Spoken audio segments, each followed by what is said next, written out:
Praise the Lord. Glory be to God alone. So எல்லோரும் எப்படி இருக்கீங்க? பை காட்ஸ் கிரேஸ் நீங்கள் எல்லோரும் நல்லா இருக்கீங்கன்னு நான் நம்புகிறேன். ஸோ இன்றைக்கி ஆண்டவர் என்ன பேசுகிறாரு அப்படின்றத தெரிஞ்சுக்கலாம் இந்த வீடியோவில். என்னென்னா, நிறைய பேர் இந்த காலகட்டத்தில் சொல்கிறதானா ஒரே வார்த்தை, எங்களுக்கு டைமே இல்லை, busy schedule, busy work schedule, personal official ரொம்ப பிஸியாக இருக்கும் அப்படின்னு சொல்லிட்டு. So I don't have time அப்படின்றது.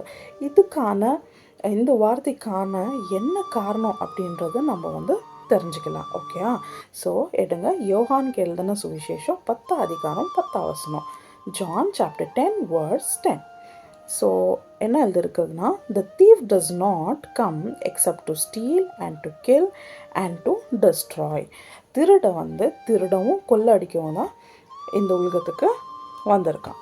ஸோ நம்மளுடைய பர்சனல் லைஃப்பில் நம்ம வீட்டுக்கான திருடை நம்ம பொருளெல்லாம் எடுத்துகிட்டு போகிற திருடை கிடையாது. பட் நம்ம பர்சனல் லைஃப்பில் ஆண்டவருக்கோ நம்மளுக்குள்ளே இருக்கிற அந்த ரிலேஷன்ஷிப்பு திருடிட்டான்.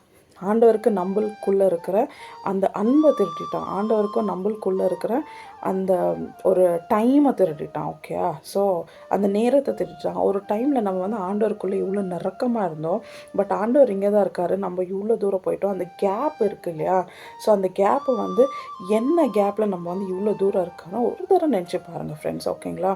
ஸோ ஒரு தடவை நினச்சி பார்த்துட்டு, எதுக்காக, என்ன காரணத்துக்காக நான் ஆண்டவர்கிட்ட இவ்வளோ தூரம் இருக்குது அப்படின்னு சொல்லிட்டு அதை நினச்சிட்டு ஒரு தடவை நம்ம ஆண்டவர்கிட்ட சப்மிட் பண்ணி ப்ரேயர் பண்ணிங்கன்னா, ஓகேயா, ஸோ அது எல்லாமே டெஃபினட்டாக ரெஸ்டோர் ஆகும். ஆண்டவர் இந்த வார்த்தையை 2000 வருஷம் கீழேயே எழுதி வச்சுருக்காரு.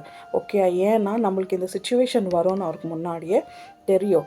ஏன்னா ஆண்டவர் வருகை ரொம்ப கிட்ட இருக்குது இல்லையா? ஸோ சாத்தான் நம்மளுக்கு ஆண்டவருக்குள்ளே இருக்கிற அந்த இன்டிமேசி, அந்த டைமு, அந்த ரிலேஷன்ஷிப், அந்த அன்பு எல்லாமே திருடி கொண்டு இருக்கிறான். ஸோ நம்ம அதை திருட விடக்கூடாது. நம்ம ரிஸ்டோர் பண்ணி ஆண்டவர்கிட்ட கெஞ்சி ஃபர்கிவ்னஸ் கேட்டு அவங்கள்ட்ட கிட்ட சேரணும் மறுபடியும். ஓகே?